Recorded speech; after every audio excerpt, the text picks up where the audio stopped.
iyadoo maalintii shalay ahayd caasimadda Soomaaliland ee Hargeysa oo si rasmi ah uga furmay shirweynihii shanaad ee golaha dhexe xisbiga muxaafidka kulmiye ayaa dadweynaha ku nool magaalada Burco ee xarunta gobolka Togdheer ayaa aragtiyo kala duwan ka dhiibtay fikirkooda siday u arkaan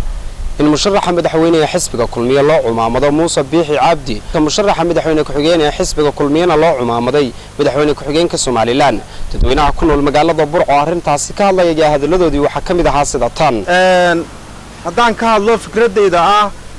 wixii shalay ka dhacay magaalada Hargeysa xisbigii kulmiye ku dhaqaaqay ee madaxweynaha jamhuuriyadda Soomaaliland uu wadada ugu jeexay afduubkii uu ka soo horjeeday oo lahaa wadanka waligii koota loo xulimaayo waad aragteen shirkadii total halku mariyay maantana waad aragteen xisbigii kulmiye rag afduubka ugu xidhay ee Muuse Biixi ay kamid yihiin madaxweyne waa wax waligii sii jiray baan kuuri arrinkana waa arrin waligii xisbiga kulmiye oo ku dhaqmay weeyaan ragga kootada loogu xidhay ragga dambana saasan bay kooto ay loogu xidhaya madaxweyne kulmiye waxa waa xusud rumaadiya anigu waxaan ahay taageerayaashii ugu waaweynaa kulmiye ayaan ka mid ahaa laakiin wadada maanta u jeexday waa wada aad iyo aad weeyaan madaxweyne dadka isku soo cali dadka isku soo dhawee madaxweyne wadada dadka u jeexday aad iyo aad waad inaad ka raali galisaba wanaagsan kulay shakhsiyaad waa taageeri karaysa laakiin aftuubka inaad shirka ka daysid bay ahayd waxaan aad iyo aad uga xumanahay kulay waxa la dagaalkii weynaana waa dagaalkii yaraan waa laga soo baxay dagaalkii weynaana uu dambeeyay kulay anigu rag taageerayaashii xisbiga kulmiye waa weynaa waan ka mid ahay kulay usbuucyada soo socda waan ka tashan doonaa meeshan yaamaan xisbiga ayaan ku sii jirnay inaan ka timid hadii Muuse Biixi wax ka bedel waayay aftuubkan iyo kootadan meesha ku qabsaday meesha waxa wanaagsan rag baa la tartamay waad arkaysiin shalay Hargeysa iyo Burco iyo Boorame xukuumaddu waxay ciidamo ku soo daadisay meel kasta waxa wanaagsan xisbi waa xisbi durmaadiyada inaad aftuubka noocaas ciidamo iyo wax loo adeegsado ma aha madaxweyne waxa leeyahay Muuse Biixina cod baad doonaysaa waan ku nidi dadka qaar baad cod ka doonaysaa codka aad ka doonaysid wadadeedii maad marin ee wada qaldan baad martay Muuse Biixiyo waxana wax ku yaala dhinta ku yaala inaad maanta kulay dadkii kala gurtay heerihii oo matala haddaan ku soo qaado beelaha barshacla Maxamed Abubakar iyo Muuse Abubakar waad kala wataa Muuse Biixow taasina waa mid meel ku taala weeyaan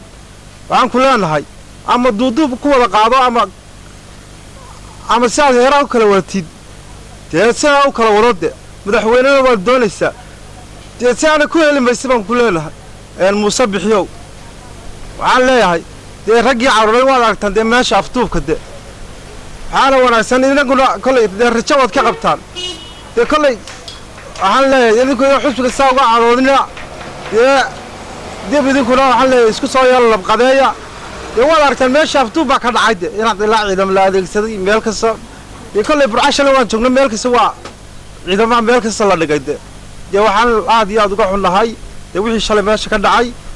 duuduubka shirkii 3 casho loogu qabtay hal maalin 3 saacadood kaliya lagu soo gabagabay taasuna aad iyo aad wax turmaadiyada oo nin loola cararayay buu ahaadeen mid dadka iyo sharciyada loo eegayay ma ahaan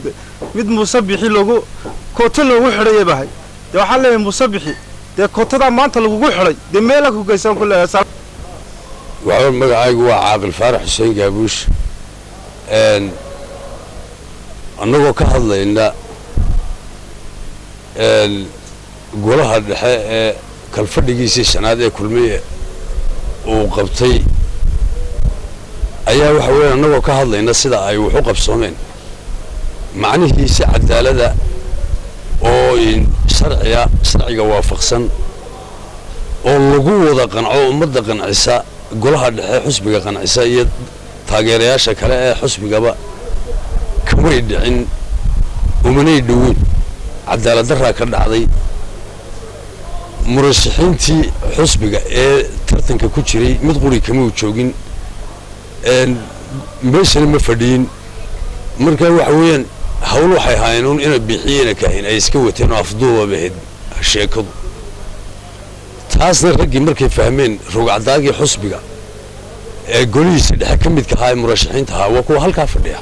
ilaa iyo al'aan kaa fadhiya iyagoo fara badan iyagoo golay dhexe oo fara badana raggii iscasilay ee golaha wasiirada ahaana waxay arkeen waxay iska casileen ayay arkeen waxay ka didaan bay arkeen waxay siga ayada cadaalad darro lagaga shaqeynayaa bay arkeen taasi iska casileen markii dambana iyagoo golaha dhexe ka mid ah golihii wasiiradu iska casileen xusbigii iska casilin xubnihii ay ka midka ahayna golaha dhexe ee fulinta waxay sheekada uu isugu soo ururiyeen ina bixiyeen kaahin loo joojin maayo cidna loo joojin maayo sidaasay ku soconaysaa markaa wuxuu ka noqday ina bixi wuxuu noqday arooskeeda ka mushxaradii naagtii arooskeeda ka mushxaraday intay kacday ay la dhacday ma garanaysaa sidii loogu ciyaarayay arooskeeda looga ciyaarayay intay ka heshay ayay kacdo markaasay dibad ka mushxarad marka sideedaada meel dhacaaga hubsa baa leeyahay taas waxa weeyaan cadaaladda laguma sugin si cadaalad darri uguma dhicin loogumana codayn xusbiga dhexdiisa waxa weeyaan loo joojin maayo dib ay ku dhamaatay cidna loo joojin maayo marka waxa weeyaan qas iyo burbur iyo qalalaase ayaan halkaas maanta ayaan aad iyo aad uga baqayaa xusbiga dhexdiisa waxaana weeye anigu kulmiye ahayn haddana wuxuu saameynayaa wax badan ayuu saameynayaa waa xusbul xaakimkii weeye waxa weeyaan si cadaalada oo sharafa oo karaamaysan in xusbiga dhexdiisa looga doortaaba heedoo cadaalada wax loogama dooran waynu arkaynay ummadda reer somaliland oo dhammina way arkaysa cid kasta way danaynaysaa waa xusbul xaakimkii waa xusbigii talada hayay oo waxa weeyaan sayidhankiisa ayaa cid walba waxa weeyaan dhibtiisa ayaa soo gaaraysaa marka meesha ula kici doono ayaan anigu fahansanay ayaanan ilaa iyo hadda garan ina bixi meesha ula kici doono xusbiga mar duuli gudoomiyaan ka ahay oo maanta aniga gudoomiye ka aniga musharax ka cid ila tartami mayso markuu sidaa yiri meesha ula kici doono man anigu la yaabanay waana wax la yaab la weey xusbi la yiri waa dimuqraadi oo waa federaalisi oo waa dimuqraadi oo cid walba way ka tartamaysaa markan uu sinaayo musabixi u xiray uu yiri cid kale ka tartami mayso waa wax la yaab leh raggaasina wuxuu ugu iman waayay uu fariistay meesha dambe uu isaga fariistay oo uga geegay de waxay arkeen waxa meesha ka soconaya bay arkeen marka waxay yiraahdeen xusbi nin quriga uu ka tartamayo oo musabixi la loo xiray sidii ay horeba wasiiradu uga boodeen inay soo casileen de waxa weyn musabixi buu xidhnaa ilaa iyo saacadana uu xiray marka maaha waa xusbi shakhsi iska wata oo shakhsiyaad ay laba shakhsi iska wataan oo dhinac ka xiran weey mar hadii la yiraahdo cidna loo joojin maayo marka cidna loo joojin maayo dib ay ku dhamaatay magacaygu waa Cabdillaahi Cali waxaan ka hadlayaa saaka shirkii golaha dhexe ee kulmiye ee ka qabsoomay caasimadda jamhuuriyadda Soomaaliland waxaan leeyahay marka hore madaxweynaha jamhuuriyadda Soomaaliland wuxuu u ballan qaaday waxaan ku golihiisa dhexe iyo xisbiga kulmiye shacabka Soomaaliland intaba inuu dhex ka ahaan doono wixii halka ka dhaca doorasho ah ay ku tartamayaan musharaxiintu laakiin waxaan halka leeyahay madaxweyne dhex kama noqon cid gaar ah waxaan ku taageertay gacanta u taagtay taasina ma yahayn sumcadda madaxweynenimo ee aad leedahay iyo sumcadda waxaan ku xisbiga midnaba ma yahayn waxay haysaa hore ugu shaqeyn dhex ka noqoto taas waxaan leeyahay waxaan madaxweynaha talabaad waxaan leeyahay Muuse Biixi Cabdi oo maanta ah musharaxa jagada u tartamaya waxaan ku leeyahay Muuse wixii hore waxay ahayd ciyaar rugeed maantun bay bilaabantay kubaddu oo ay taala garoonka dhexdiisa waana la ciyaari doonaa ku talagalkeeda waxaan ku lahaw وأوتين شركة شري اللي يقوم عابي قراد حكر المية وحي كدعي إنه أحمد سيناء يكعدين أنا مشرح هين مصبح هنا لو دورتي مشرح صوص على نبقى تطبيق طبعا وحوي أرتاد لما يابينه مرك هرب سيناء مدحوينه وصباح السنة وكم كم مصبح شريته وصباحي waxaa ogtihiin in xisbigii kulmiye golihiisii dhexe loo diiday bashirka oo iyagoo kaadhi ku siistay albaabka askartu ka celinaysay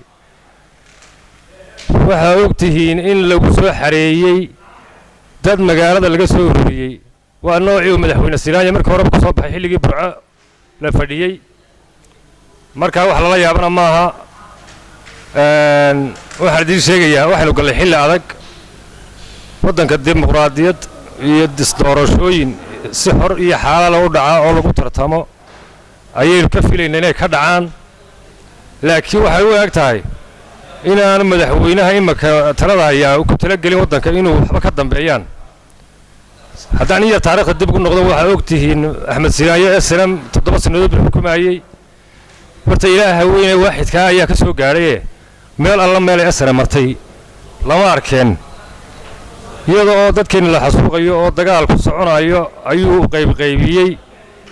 oo uu isaga iyo ina bixiyo rag la mida iyo qoladan groupkan ay waxa weligood ka shaqeynayeen xumaanta ayay ka shaqeynayeen ilaahay bay naga soo gaaray Cabdiraxmaan Turba yimi 6 bilood buu u qabtay waddanka 6 bilood oo qura ayuu u qabtay wuxuu 6 bilood oo qura aniga halaygu eego 6 bilood markii uu qabtay masaskan imaka Axmed Siinaaya beeray ayaa isku duubay waa masasagoo kobre madaxweynuhu waxaan ka hooseeyay ina bixi kamid waa kobraya waxa weeyaan waa basaskii u dhalay waxa ogtiin in ilaahay ina ciyaal u soo diray haddana waddanka uu badbaadiyay maxamed xaaji ibraahim ciyaal ilaahay raalaha ka ahaada ku dhamaantoodba